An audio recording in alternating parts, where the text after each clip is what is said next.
Hi. So this Hex 2048 game, I started working on it last week, like exactly like a week ago, last Sunday around 7 o'clock, like 7 days less 5 hours ago.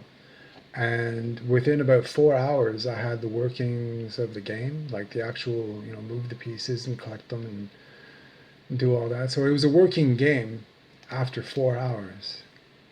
And the rest of the week, I spent adding graphics, making it rumble and move and do all the cool stuff. I had a dragon. It was a sprite that I was using my sprite editor with, and there was supposed to be like I was intending on putting two dragons, one on either side of the game, and having them swoosh their tail and move their heads and animate a little bit. And I didn't. I spent like 3 days on that alone, and then just this morning it's like forget it, get rid of this. I just dumped it all and got rid of it all, and that was the end of it. Okay, so this is the game here. Like right now, this has been playing for like I don't know, maybe 10 minutes. This is 10 minutes into the game.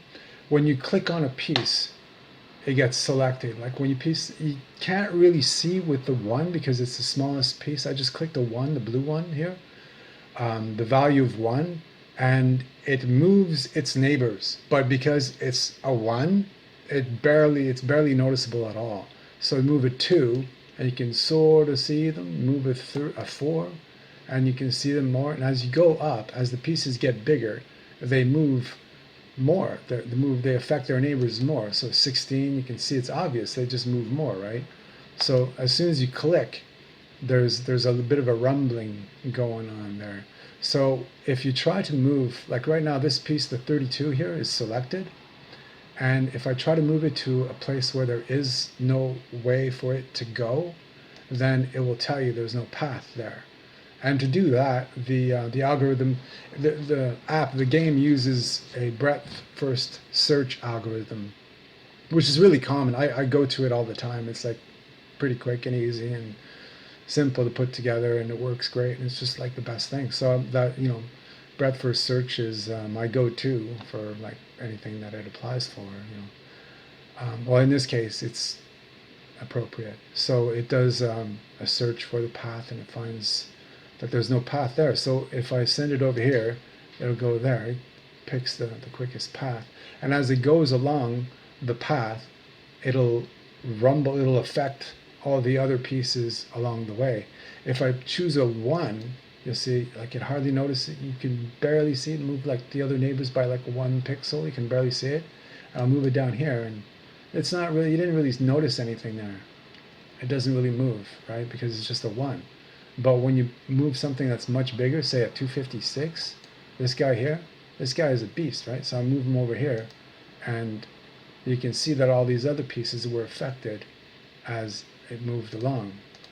And that rumbling thing, the way it works is each tile has a center position and then a radial coordinate that directs it to move in a certain direction. So say move in that direction by so many points, and the radial coordinate will have a maximum value and a delta value that by which the magnitude of the radius of the radial coordinate will change at every clock cycle. So it'll move out to the furthest it can go, to the max value, and then at the max value it'll push the neighbors in three directions, the direction it's moving in two besides, and the force of impulse that it'll project onto its neighbors is equal to a third of what it has impulsed on itself.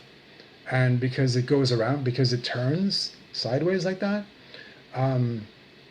what was happening is, like in nature, that doesn't happen.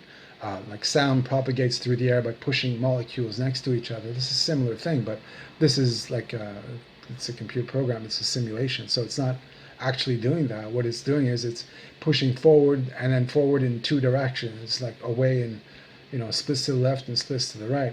So what happens is when it splits to the right so many times, it comes back around where it came from, and there was like a harmonic resonance going on. So I had to keep track of a list of push sources, which is just a list of points that have affected the radius of the disturbance for each tile, and each tile has its own list. And when a disturbance is propagated towards it again, that the source is on that list, then that disturbance is ignored. So it only resets the list once the motion settles back to zero. When it goes, it goes to the maximum, then it comes back to zero, and at that point it deletes the list. So that's how it avoids the harmonic resonance. I'm calling it. It's not natural because it's just software, but that's essentially what it was.